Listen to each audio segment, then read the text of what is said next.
Greetings, everybody. I'm Larry Williams, the director of CARMA, the Consortium for the Advancement of Research Methods and Analysis, now in the Rawls College of Business at Texas Tech University. And it's my pleasure to welcome you to another CARMA Quick Chat. Not familiar with CARMA? We are an academic center, Rawls at Texas Tech.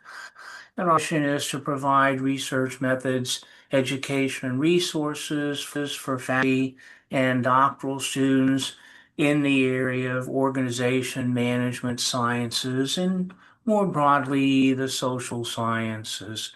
We have a variety of types of events. We just finished up a series of online short courses in January.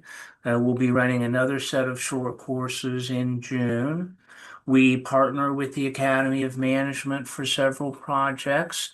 We offer workshops, panel discussions, and our Karma webcast lecture series all of 2004. And so you can find more information about Karma at our website, karma.ttu.com. So what we do is take the opportunity to chat whenever we can with the great scholars who give of their time to contribute to Karma. And that's what we're doing here today with this particular Karma Quick Chat. It is January the 21st, and we're here talking with Richard Haans, professor at Erasmus, and he will be giving a webcast lecture for us in 2 days on Friday the 23rd at 9 Eastern Time, one of the series 3 events that we have scheduled that day. So I can say, having been in this for nearly 30 years, that the quick chat is my favorite thing to do, particularly when I'm engaging with new people, which I am with Richard. Mhm. So, Richard, feel a real warm welcome to Karma. We're grateful for your contribution to our programs and very excited about the lecture you'll be giving. So, you are a professor. How did that end up happening? Mm, What led you to become a professor? yeah. I mean, it's not like something that was taken for granted, I would say. I'm the first university educated person in my family, so that's not a given in that sense. But when I met my wife way back when she was doing a research master, I was still in my undergraduate, and it didn't click for her, but I actually really liked the stuff that she was learning, the stuff that she was doing. So I went straight from my undergraduate into the research master, continued with the PhD, then joined Erasmus, became assistant professor, now associate professor. And it's been a fun couple of years. Yeah. Yeah. So, when I came out of school, I was just thought, hey, this is going to be, as a faculty member, going to be kind of the same as being a doctoral, only I'm not going to be taking classes, be making a lot more money. But I turned out that view kind of unrealistic, and I thought I had been really well mentored and prepared. So as you kind of look back on coming out of your doctoral program, what it was going to be like to be a faculty member versus how it's turned out, are there ways in which it's different than what you expected? Yeah, yeah. There's definitely much more rejection than I thought coming into the doctoral program. Um, I think also there's much more freedom in some ways, right? No one tells you what to study. But that's also, it's a kind of double-edged sword, I think, where yeah, you really have to find your identity and find the right niches, find the right people, and I think that's challenging sometimes, I would say. Yeah, yeah. Well, and at least in the U.S., they do their best we do our best to spare junior faculty committee responsibilities, but there's that whole part of it. And Hmm. then even the teaching, right? The expectations of what I recall as the expectations of teaching. as a doctoral student, everybody kind of understood, ah, well, you're just a doctoral student, and then once you become a professor, there's more scrutiny. Of course, in my case, that was just about the time the university rankings came on board, so that really changed things as well. Hmm. Well, as part of that teaching, the good thing that I think many of us enjoy is the opportunity to work with students. And I noticed when I looked at your Vita that you had been recognized for as somebody who is successful as a mentor of students. And so, what is it that you think that you do or the approach that you take that led to that kind of success? Yeah. Yeah, true. So for us, we do quite a bit of master thesis supervision, where students they come in, they do their masters, but they need to write a thesis, which is for many their first time to really do research, to be honest, or like serious research, let's put it like that.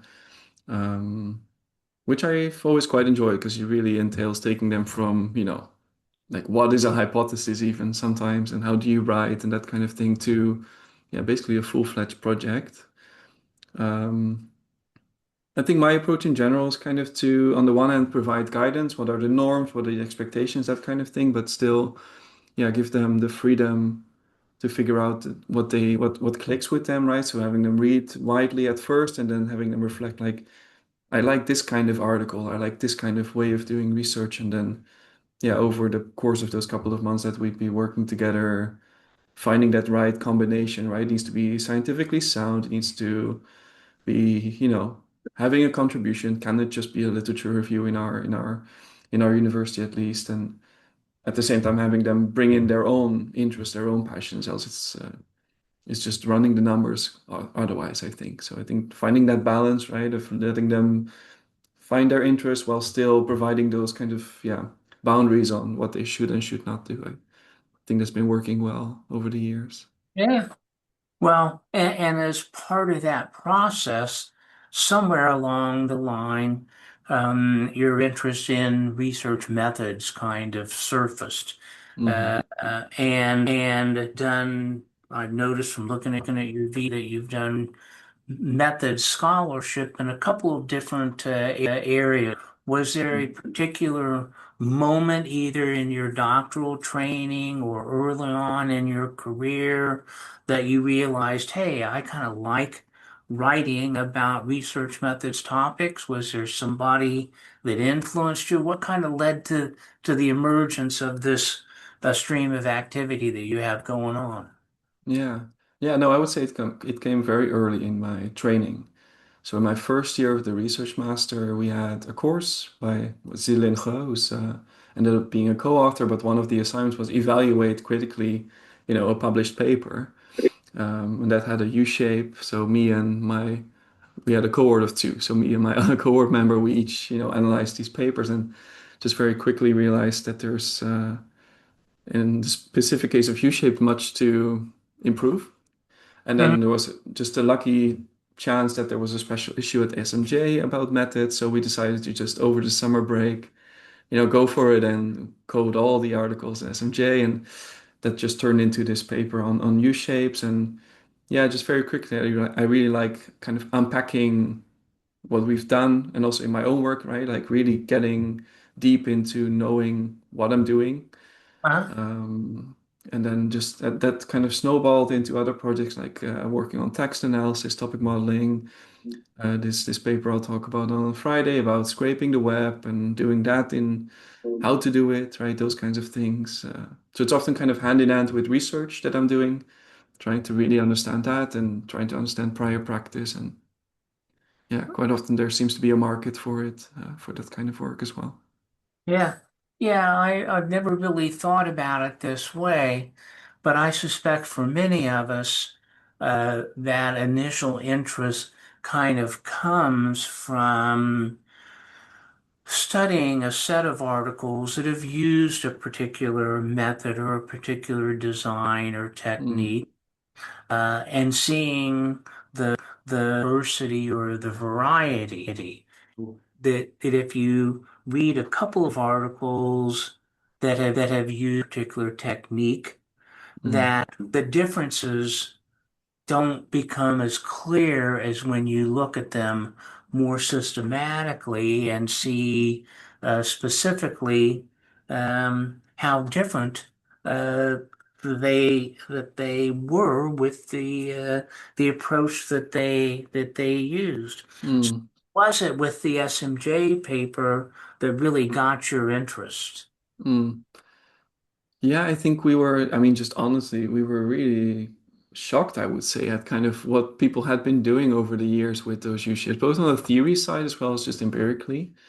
Um, just really kind of, I would say, scratching the surface of what you could do with that kind of relationship, how to theorize them really deeply, uh, testing them beyond just looking at, the square is significant. There's so much more that you can and also we would say should do to really properly test those. And then, yeah, we made up the balance, like how many relationships actually are seeing diminishing returns. And so that was also very high. So we really felt that there was something to be said when, yeah, making up those kind of guidelines or recommendations, I would say. Yeah. And so, but then now, you kind of merged into the topic modeling, right? Which is a really very different methodology. So what Mm. brought that about? How did that project come to happen? Mm. Yeah, I think it was kind of, again, driven by my research. I had quite a large body of text, also website data actually, but then back then scraped just in the moment. And then just trying to figure out how to deal with literally tens of thousands of texts systematically. And back then, the topic modeling was an emerging, at least in management, it was an emerging method. There was just some work out in SMJ at that point.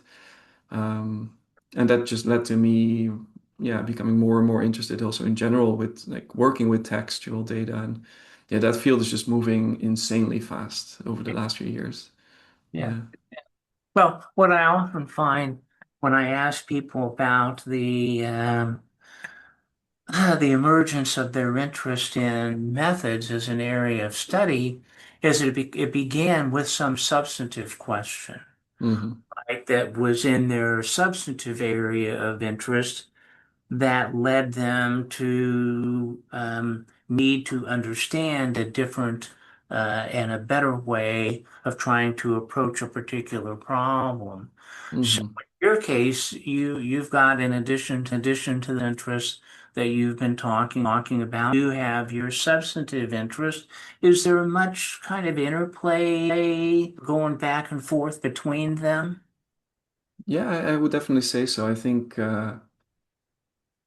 indeed, like the initial interest came from the research, from the substantive research, if you will, and then that just snowballs into also trying to keep on track with those developments in the, let's say just the textual space.